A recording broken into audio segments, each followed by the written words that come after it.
Hi అండి. ఇది మన లేడీస్‌కి ఖచ్చితంగా యూజ్ అవుతుంది. చూసేయండి. మనం నార్మల్‌గా పప్పు కానీ, రైస్ కానీ ఇలా ప్రెషర్ కుక్కర్‌లో పెట్టినప్పుడు సైడ్ నుంచి గాలి అనేది పోతున్నట్టుగా, వాటర్ అనేది లీకేజ్ అవుతున్నట్టుగా అవుతూ ఉంటుంది. మనము కొన్ని రోజులు ఒక వారం రోజులు వాడకుండా పక్కన పడేసి ఎక్కడికైనా వెళ్ళొచ్చిన తర్వాత రీయూజ్ చేస్తే కూడా అలాగే ఇది కంటిన్యూ అవుతుంది.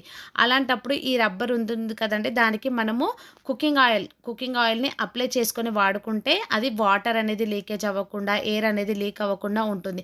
అలాగే మనం ఎప్పుడైనా బయటకి వెళ్ళినప్పుడు ఇలాంటి రబ్బర్స్‌ని కొద్దిగా వాటర్‌లో గాని వేసి వెళ్తే తర్వాత యూజ్ చేసుకుంటే మనకు ఇలాంటి ప్రాబ్లమ్ అనేది రిపీట్ అవ్వదు. ఖచ్చితంగా మీకు తెలిస్తే ఇది మీకు తెలుసని కామెంట్ చేయండి. తెలియని వాళ్ళకు షేర్ చేయండి. ఇలాంటి టిప్స్ మన ఛానల్‌లో చాలా ఉన్నాయి. అలాగే హోమ్ రెమెడీస్ కూడా ఉన్నాయి.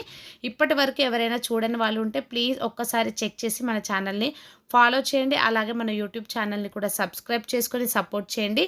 ఇలాంటి మరెన్నో వీడియోస్‌ని మీ ముందుకైతే తీసుకురావడం అనేది ప్రయత్నిస్తాను. ప్లీజ్ షేర్ చేయండి. Thank you for watching.